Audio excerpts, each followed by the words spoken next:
TV 20 Kannada ವಾಹಿನಿಗೆ ಸ್ವಾಗತ. ಬಿಹಾರ ಚುನಾವಣೆಯಲ್ಲಿ ಬಿಜೆಪಿಗೆ ಬಹುಮತ ಸಿಕ್ಕಲಿದೆ. ಎಕ್ಸಿಟ್ ಪೋಲ್ ನಿಜವಾಗಲಿದ್ದು ಎನ್ಡಿಎ ಸರ್ಕಾರ ರಚಿಸಲಿದೆ ಎಂದು ಬಿಜೆಪಿ ರಾಜ್ಯಾಧ್ಯಕ್ಷ ಬಿವೈ ವಿಜೇಂದ್ರ ಹೇಳಿದರು. ಶಿವಮೊಗ್ಗದಲ್ಲಿ ಮಾತನಾಡಿದರು. ಬಿಹಾರದಲ್ಲಿ ಬಿಜೆಪಿ ಪರ ಜನ ಒಲವು ತೋರಿಸಿದ್ದಾರೆ ಎಂದಿದ್ದಾರೆ. ಬಿಹಾರ ಚುನಾವಣೆ ಫಲಿತಾಂಶದ ನಂತರ ಸಿಎಂ ಬದಲಾವಣೆ ವಿಚಾರ ಕುರಿತು ಸಿಎಲ್ಪಿ ತೀರ್ಮಾನ ಅಂತ ಒಬ್ಬೊಬ್ಬರು ಕಾಂಗ್ರೆಸ್ ನಾಯಕರು ಒಂದು ಹೇಳಿಕೆ ಕೊಡುತ್ತಿದ್ದಾರೆ ಎಂದು ಕಾದು ನೋಡಬೇಕಾಗಿದೆ ಎಂದಿದ್ದಾರೆ. ರಾಜ್ಯ ರಾಜಕಾರಣದ ಬದಲಾವಣೆ ಬಗ್ಗೆ ಆಡಳಿತ ಪಕ್ಷದ ಸದಸ್ಯರು ಮಾತನಾಡುತ್ತಾ ಇದ್ದಾರೆ. ಮುಖ್ಯಮಂತ್ರಿಗಳ ಆದಿಯಾಗಿ ಸಚಿವ ಸಂಪುಟದ ಸದಸ್ಯರೇ ಆ ವಿಚಾರವಾಗಿ ಹೇಳಿಕೆಗಳನ್ನು ಕೊಡ್ತಾ ಇದ್ದಾರೆ. ಇವತ್ತಿನ ನಿನ್ನೆಯ ದಿನ ಬಂದಿರತಕ್ಕಂಥ ಹೇಳಿಕೆ ಏನಂತ ಹೇಳಿದ್ರೆ ಸಿಎಲ್ಪಿ ಏನು ತೀರ್ಮಾನ ಮಾಡ್ತದೆ ಅದರಂತೆ ಆಗಬೇಕು ಅಂತೇಳಿ ಮುಖ್ಯಮಂತ್ರಿ ಬೆಂಬಲಿಗರು ಹೇಳಿದ್ದಾರೆ. ಒಟ್ಟಾರೆಯಾಗಿ ಈ ಸರ್ಕಾರ ರಾಜ್ಯದಲ್ಲಿರುವ ಬಡವರ ರೈತರ ಬಗ್ಗೆ ಯಾವುದೇ ಒಂದು ಕಾಳಜಿಯನ್ನು ಮುಖ್ಯಮಂತ್ರಿಗಳಿಗೂ ಇಲ್ಲ, ಸಚಿವ ಸಂಪುಟ ಸದಸ್ಯರಿಗೂ ಇಲ್ಲ. ನಾನು ಒಂದೇ ಪ್ರಶ್ನೆ ಕೇಳ್ತೇನೆ, ಇಷ್ಟೆಲ್ಲ ಪುಕ್ಷಟೆ ಮಾತಾಡ್ತಾರೆ ಇವರು ರಾಜ್ಯ ಸರ್ಕಾರ. ಇವತ್ತು ನೆರೆ ಬಂದಂಥ ಸಂದರ್ಭದಲ್ಲಿ ಗುಲ್ಬರ್ಗ, ಬೀದರ್, ರಾಯಚೂರು ಯಾವ ಸಚಿವರು ಹೋಗಿ ಕೂತಿದ್ರಲ್ಲಿ? ಕಂದಾಯ ಸಚಿವರು ಹೋಗಿದ್ರಾ, ಕೃಷಿ ಸಚಿವರು ಹೋಗಿದ್ರಾ, ಉಸ್ತುವಾರಿ ಸಚಿವರು ಹೋಗಿದ್ರಾ?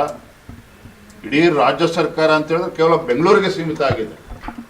ರಾಜ್ಯ ಸರ್ಕಾರ ಅಂದ್ರೆ ಬೆಂಗಳೂರಿಗೆ ಸೀಮಿತ ಆಗಿದೆ. ಇದು ರಾಜ್ಯದ ಜನರು ಕೂಡ ಮಾತನಾಡ್ತಾ ಇದ್ದಾರೆ.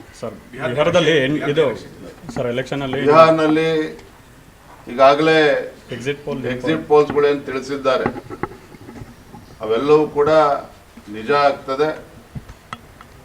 ಬಿಹಾರ್ನಲ್ಲಿ ಮತ್ತೊಮ್ಮೆ ಎನ್ಡಿಎ ನೇತೃತ್ವದ ಸರ್ಕಾರ ಸ್ಪಷ್ಟ ಬಹುಮತದೊಂದಿಗೆ ಅಸ್ತಿತ್ವ ಬರ್ತದೆ ಬಿಹಾರ್ನಲ್ಲಿ. ಥ್ಯಾಂಕ್ ಯು, ಧನ್ಯವಾದ. ಕನ್ನಡಿಗರ ಮೆಚ್ಚಿನ ನಿಮ್ಮ ಟಿವಿ 20 ಕನ್ನಡ ವಾಹಿನಿ ಇದೀಗ ಟಿವಿಯಲ್ಲಿ ಲಭ್ಯ. ಕರ್ನಾಟಕ ಮತ್ತು ದೇಶ ವಿದೇಶದ 360 ಡಿಗ್ರಿ ಸುದ್ದಿ ವಿವರವನ್ನ ಪಡೆಯುವುದಕ್ಕೆ ಟಿವಿ 20 ವಾಹಿನಿಯನ್ನು ಲೈಕ್ ಮಾಡಿ, ವಿಡಿಯೋಗಳನ್ನು ಶೇರ್ ಮಾಡಿ, ಕಮೆಂಟ್ ಮಾಡಿ, ಸಬ್ಸ್ಕ್ರೈಬ್ ಮಾಡಿ.